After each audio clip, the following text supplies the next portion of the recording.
গাইবান্ধার গোবিন্দগঞ্জে ঢাকা রংপুর মহাসড়কের বিভাজকে শীতকালীন সবজি চাষ করে ব্যতিক্রমী দৃষ্টান্ত স্থাপন করেছেন স্থানীয় কৃষকেরা। উপজেলার প্রায় ৪ কিলোমিটার এলাকা জুড়ে মহাসড়কের মাঝখানে গড়ে উঠেছে সবুজ সবজি বাগান, যা এখন পথচারী ও চালকদের দৃষ্টি কাড়ছে।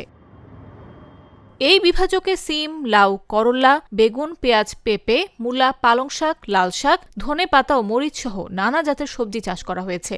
কৃষি বিভাগের পরামর্শ ও বিনামূল্যের বীজ সহায়তায় শুরু হয় এই উদ্যোগে মাটির উর্বরতা ভালো থাকায় ফলনও হয়েছে আশাব্যঞ্জক।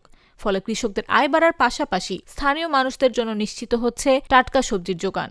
আশপাশের লোকজন যাদের জমি জমা একটু কম, যাদের হয়তো সবজি আবাদের জায়গা নাই, তারা এখানে অল্প খরচে এই একটা নিরাপদ জায়গাতে ফসল উৎপাদন করছে।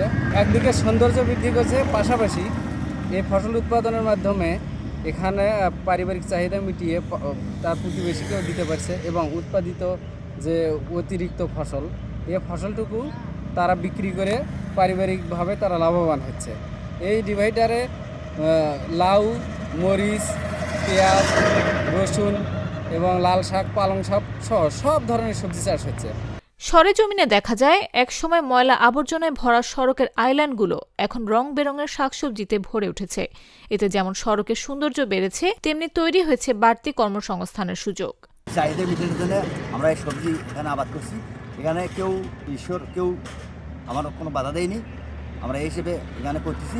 এর আগে 22,000 টাকা এখান থেকে উৎপন্ন হয়েছে, তারপরে হয়েছে 8,000। আর এবারে যে সবজি আছে, এখন এই সবজি যেখান থেকে আমরা তুলতেই এখানে উঠে এখানে ঢাকা আমরা চলে যাই। উপজেলা কৃষি সম্প্রসারণ অফিসের উপসহকারী কৃষি কর্মকর্তা বিলাস কুমার ভট্টাচার্য বলেন, পরিত্যক্ত জায়গার সঠিক ব্যবহার করে এমন উদ্যোগ নিঃসন্দেহে প্রশংসনীয় এবং এটি অন্যদের জন্য অনুপ্রেরণা হয়ে উঠতে পারে।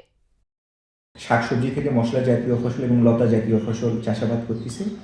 আমরা সেই ক্ষেত্রে কৃষকদেরকে পরামর্শ দিচ্ছি যে আপনারা আপনাদের জীবনের ঝুঁকি না নিয়ে আপনারা এমনভাবে চাষাবাদ করেন যাতে আপনাদের জীবনের কোনো ঝুঁকি না হয়, এবং তাদেরকে আমরা আশ্বস্ত করেছি যতদিন পর্যন্ত সড়ক বিভাগ ওইখানে চাষাবাদ করতে তাদের বাধা না দেয় ততদিন পর্যন্ত আমরা কৃষকদেরকে বিভিন্ন চাষাবাদ সম্পর্কে পরামর্শ দিয়ে যাব এবং আমাদের কৃষি অফিস থেকে বা ব্যক্তিগতভাবে যতটুকু বীজ তাদেরকে দিয়ে সহায়তা করা যায় আমরা আমাদের কৃষি সম্প্রসারণ অধিদপ্তর থেকে তাদেরকে সেই সহযোগিতা করব। নিউজ ডেস্ক, জাগো নিউজ।